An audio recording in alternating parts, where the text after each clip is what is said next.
The journey to become Father Tom was not going to be an easy road, but for Tom, the road started at a Rhode Island university when he enrolled at Providence College. Tom studied at Providence for 2 years. After his time there, it was time to move on to Kentucky. He relocated to St. Rose Priory. After the Priory, he moved on to Somerset, Ohio, where he made profession on August 16, 1931. From Ohio, Tom spent some time at the Dominican House of Studies at River Forest. The journey continued for Tom. A few years later, his goal was realized. He once whispered in his mother's ear that he was going to become a priest, and on June 11, 1937, he was ordained into priesthood at St. Dominic Church in Washington, D.C. One might think Father Tom might be ready to abandon the travel, but that was not in store for him. In fact, it was more travel, not less. This time, he was sent to Switzerland for his graduate studies.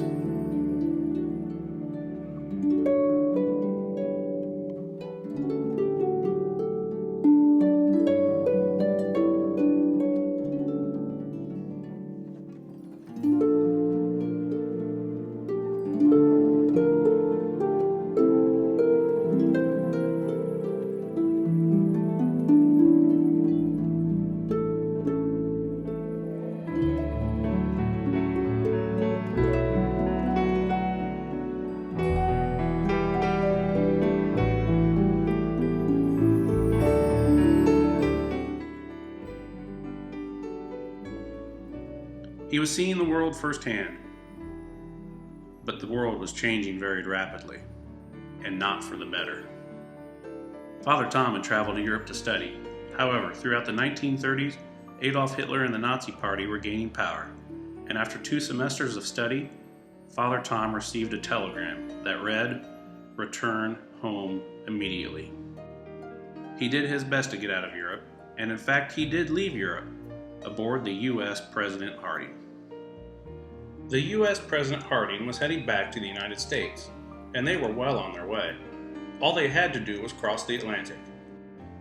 On the evening of Friday the 13th, during the journey back, Captain Roberts of the President Harding received an SOS from a French tanker. All the SOS said was attacked by submarine. Captain Roberts turned the President Harding towards the position given, which was 300 miles off the Irish coast. Once they arrived to the location, they never found the crew from the French tanker. They did notice 2 British lifeboats floating in the darkness.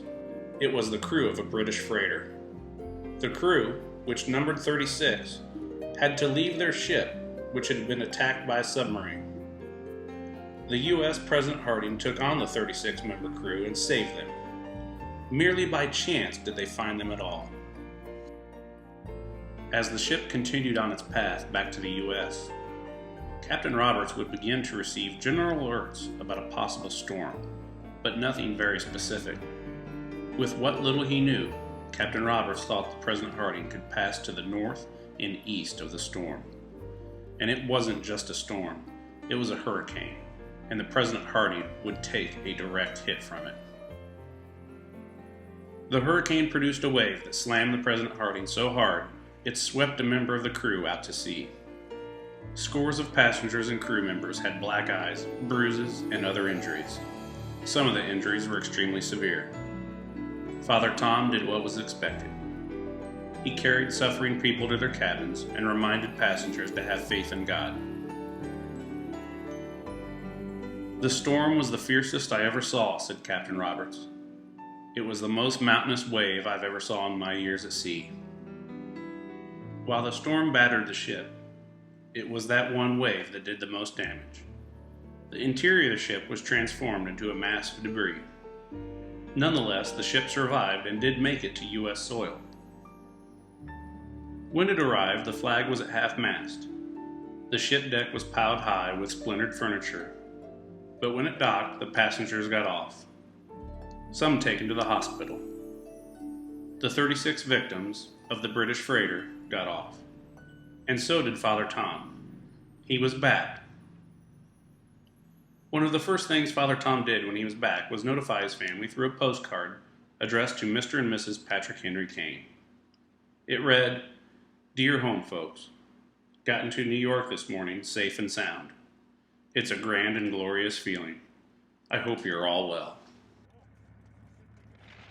In the years leading up to Father Tom's return to the United States, the Empire of Japan was also taking steps to expand their footprint outside of its immediate borders.